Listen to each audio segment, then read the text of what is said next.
how do you explain when things don't go as we assume?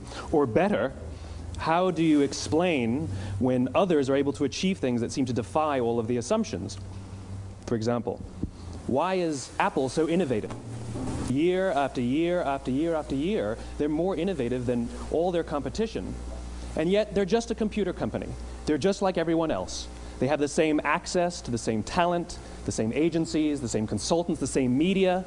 Then why is it that they seem to have something different?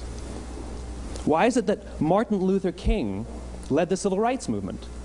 He wasn't the only man who suffered in a pre-civil rights America, and he certainly wasn't the only great orator of the day. Why him?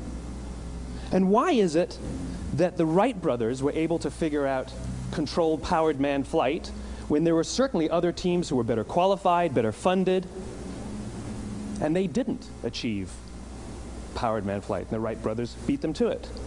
There's something else at play here. About 3.5 years ago, I made a discovery. And this discovery profoundly changed my view on how I thought the world worked, and it even profoundly changed the way in which I operate in it. As it turns out, there's a pattern. As it turns out, all the great and inspiring leaders and organizations in the world, whether it's Apple or Martin Luther King or the Wright brothers, they all think, act, and communicate the exact same way, and it's the complete opposite to everyone else. All I did was codify it. And it's probably the world's simplest idea. I call it the golden circle.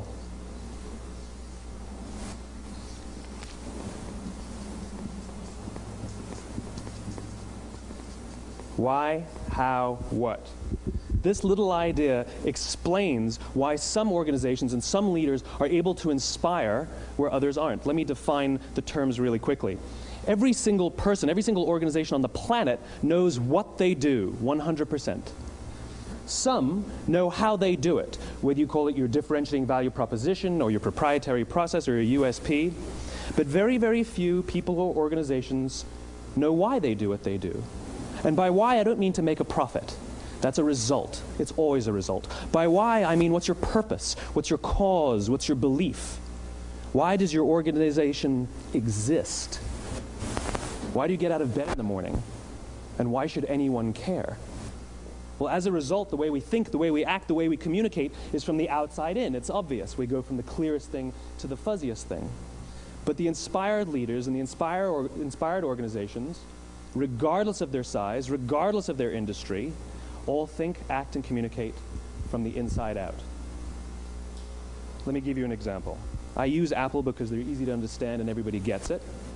If Apple were like everyone else, a marketing message from them might sound like this. We make great computers. They're beautifully designed, simple to use, and user-friendly. Want to buy one? Meh. And that's how most of us communicate. That's how most marketing is done, that's how most sales is done, and that's how most of us communicate interpersonally. We say what we do, we say how we're different or how we're better, and we expect some sort of behavior, a purchase, a vote, something like that. Here's how Apple actually communicates. Everything we do, we believe in challenging the status quo. We believe in thinking differently. The way we challenge the status quo is by making our products beautifully designed, simple to use, and user-friendly. We just happen to make great computers. Want to buy one? Totally different, right? You're ready to buy a computer from me. All I did was reverse the order of the information. What it proves to us is that people don't buy what you do, people buy why you do it. People don't buy what you do, they buy why you do it. This explains why every single person in this room is perfectly comfortable buying a computer from Apple. But we're also perfectly comfortable buying an MP3 player from Apple, or a phone from Apple, or a DVR from Apple. But as I said before, Apple's just a computer company. There's nothing that distinguishes them structurally from any of their competitors. Their competitors are all equally qualified to make all of these products. In fact, they tried. A few years ago, Dell came out with MP3 players and PDAs. And they make great quality products, and they can make perfectly well-designed products, and nobody bought one. In fact, talking about it now, we can't even imagine buying an MP3 player from Dell. Why would you buy an MP3 player from a computer company? But we do it every day. People don't buy what you do, they buy why you do it. The goal is not to do business with everybody who needs what you have. The goal is to do business with people who believe what you believe. Here's the best part. None of what I'm telling you is my opinion. It's all grounded in the tenets of biology, not psychology, biology. If you look at a cross-section of the human brain, looking from the top down, what you see is the human brain is actually broken into three major components that correlate perfectly with the golden circle. Our newest brain, our Homo sapien brain, our neocortex, corresponds with the what level. The neocortex is responsible for all of our rational and analytical thought and language. The middle two sections make up our limbic brains, and our limbic brains are responsible for all of our feelings, like trust and loyalty. It's also responsible for all human behavior, all decision-making, and it has no capacity for language. In other words, when we communicate from the outside in, yes, people can understand vast amounts of complicated information like features and benefits and facts and figures. It just doesn't drive behavior. When we communicate from the inside out, we're talking directly to the part of the brain that controls behavior, and then we allow people to rationalize it with the tangible things we say and do. This is where gut decisions come from. You know, sometimes you can give somebody all the facts and your figures, and they say, I know what all the facts and details say, but it just doesn't feel right. Why would we use that verb? It doesn't feel right. Because the part of the brain that controls decision-making doesn't control language. And the best we can muster up is, I don't know, it just doesn't feel right. Or sometimes you say you're leading with your heart, or you're leading with your soul. Well, I hate to break it to you, those aren't other body parts controlling your behavior. It's all happening here in your limbic brain, the part of the brain that controls decision-making and not language. But if you don't know why you do what you do, and people respond to why you do what you do, then how will you ever get people to vote for you or buy something from you, or more importantly, be loyal and want to be a part of what it is that you do? Again, the goal is not just to sell people who need what you have. The goal is to sell to people who believe what you believe. Nowhere else is there a better example of this than with the Wright brothers. Most people don't know about Samuel Pierpont Langley. And back in the early 20th century, the pursuit of powered man flight was like the dot-com of the day. Everybody was trying it. And Samuel Pierpont Langley had what we assume to be the recipe for success. I mean, even now, you ask people, why did your product or why did your company fail? And people always give you the same permutation of the same three things. Undercapitalized, the wrong people, bad market conditions. It's always the same three things. So let's explore that. Samuel Pierpont Langley was given $50,000 by the War Department to figure out this flying machine. Money was no problem. He held a seat at Harvard and worked at the Smithsonian and was extremely well connected. He knew all the big minds of the day.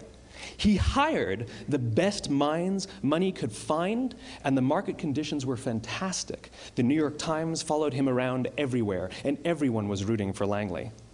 And how come we've never heard of Samuel Pierpont Langley? A few hundred miles away in Dayton, Ohio, Orville and Wilbur Wright. They had none of what we consider to be the recipe for success. They had no money. They paid for their dream with the proceeds from their bicycle shop. Not a single person on the Wright brothers' team had a college education, not even Orville or Wilbur. And the New York Times followed them around nowhere. The difference was Orville and Wilbur were driven by a cause, by a purpose, by a belief. They believed that if they could figure out this flying machine, it'll change the course of the world. Samuel Pierpont Langley was different.